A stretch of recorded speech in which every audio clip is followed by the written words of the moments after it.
Runestones, charms, sticks, or even bones? What on earth is casting and how can it be used as a form of divination?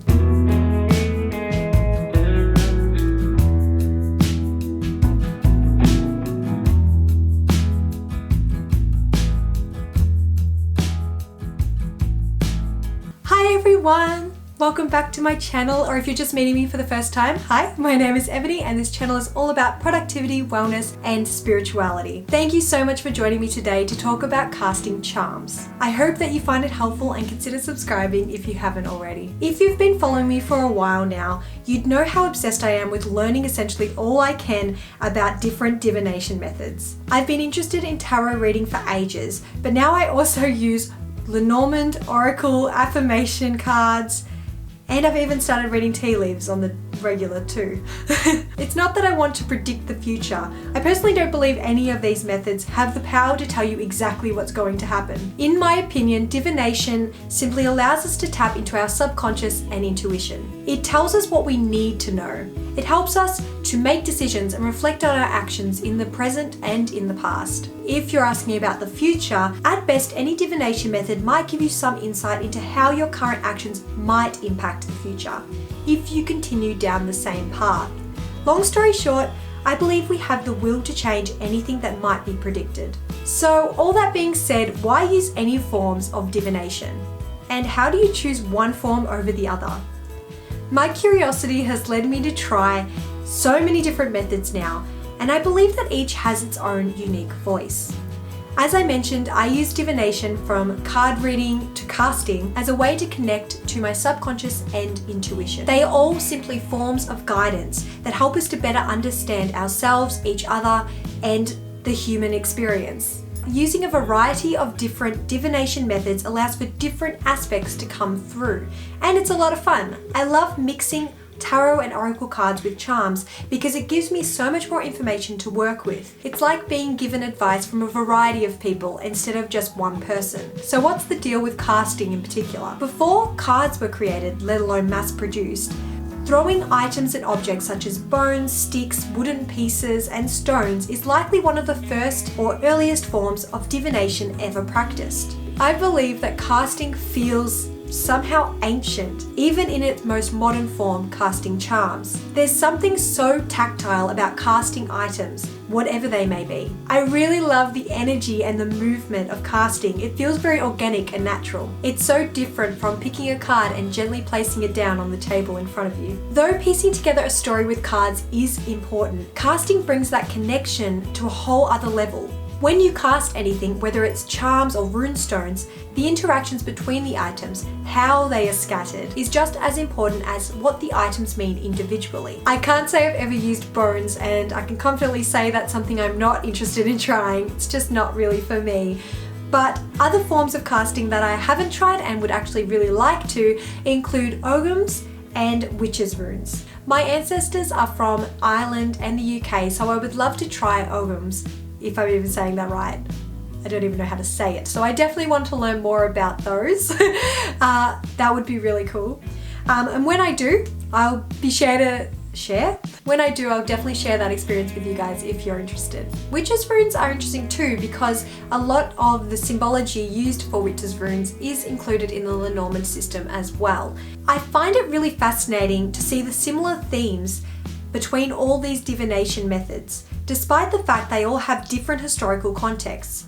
And of course, despite those similarities, I still really want to try practically all of them for myself. But for today, one at a time, for today, I would just like to talk about charm casting first.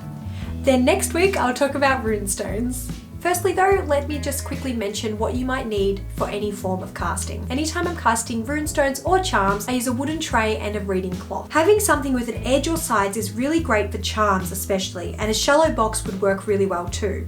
Some kind of material is honestly not always necessary in my opinion, though on a practical note, it does keep the board or tray you're using free from scratches. For charm casting, you may also want to consider using a divination cloth or board that has different sections written on it.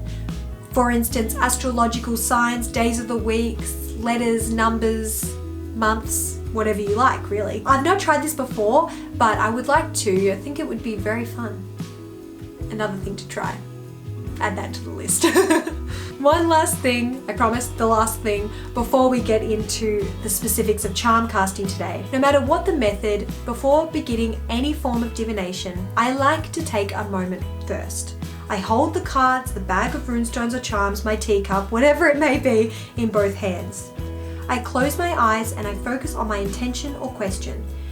The best readings are those that you make time for. If I'm distracted thinking about other things I need to do or worrying and feeling rushed, then I simply won't get the most out of the reading. So I encourage you to take a moment first to get into the right headspace and have the time aside with limited external distractions as much as you can. Otherwise, you risk missing messages, not enjoying the process, and leaving the reading feeling confused and stressed. So stop and take a breath first. Don't feel bad for setting aside some time for yourself. I gain so much mental clarity from readings of all kinds.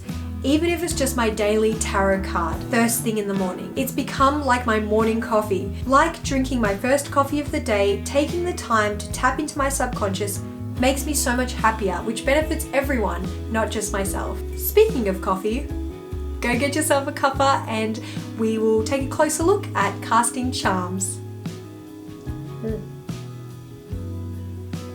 I definitely need more coffee.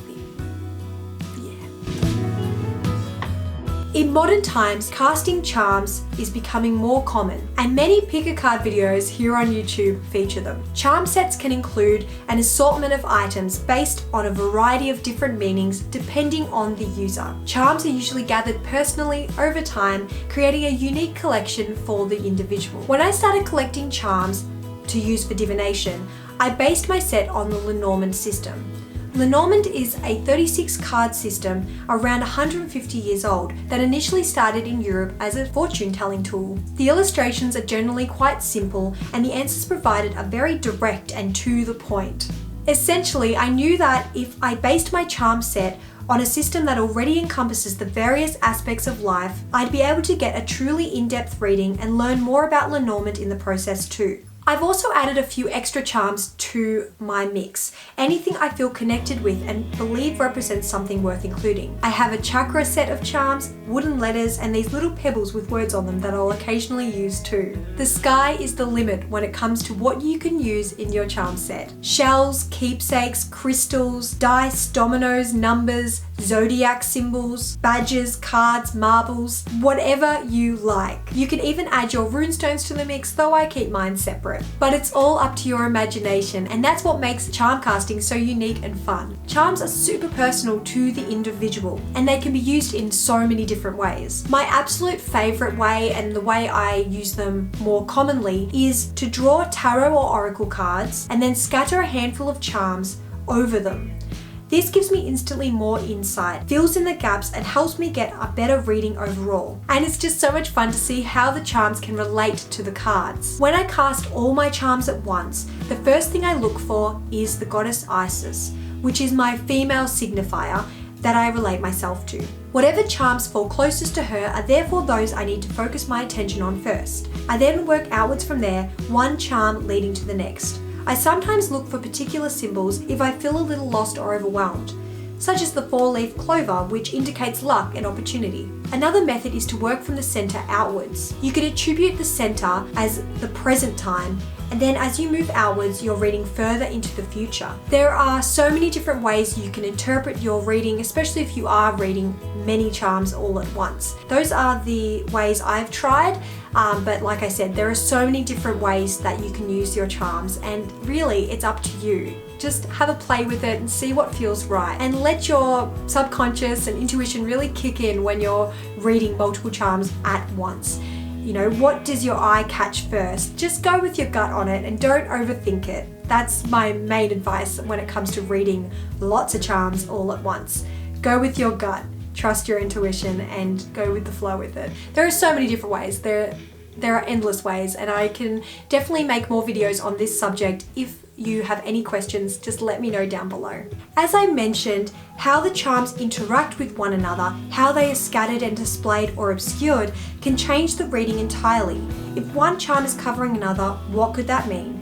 It will mean different things to each individual, and how I read it also depends on what the charms are in particular. The main thing to remember is that with any divination methods, there are truly no wrong answers as long as you're listening to your intuition. The charms that you use are likely to carry with them their own symbology. So like tea leaf reading, there are many connotations and keywords for any items, animals, subjects, and so on. What comes to mind when you think of house, for instance? Stability, comfort, safety, privacy, tradition, or history perhaps. If you're really stuck on the meaning behind a certain charm, you could even try Googling it or look it up in a dream dictionary. What matters most at the end of the day is the meaning you attribute to it and how it relates to you or the person you're reading to. I find charm casting fantastic at providing an overall general reading of my life currently. As I've based my set on the Lenormand card system, casting all my charms at once is similar to doing a full 36 card spread called the Grand Tableau.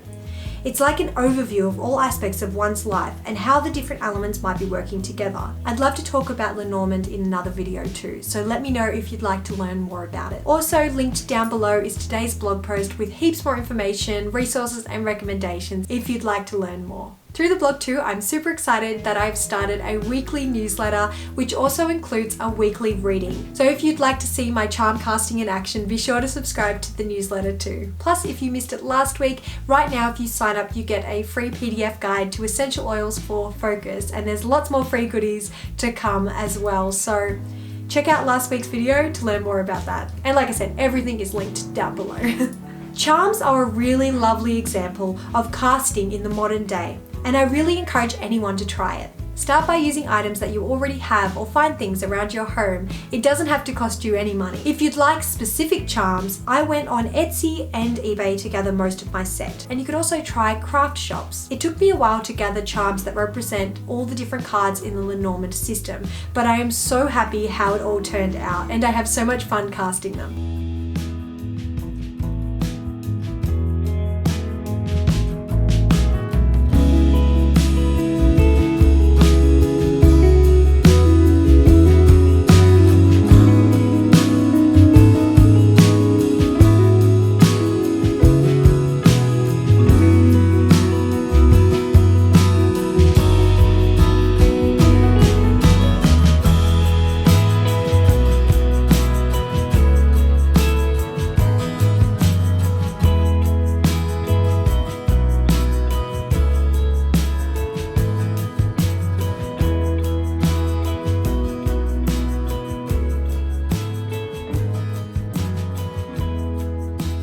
So would you like to try charm casting for yourself, or have you already tried it? Please share your experiences down below in the comments.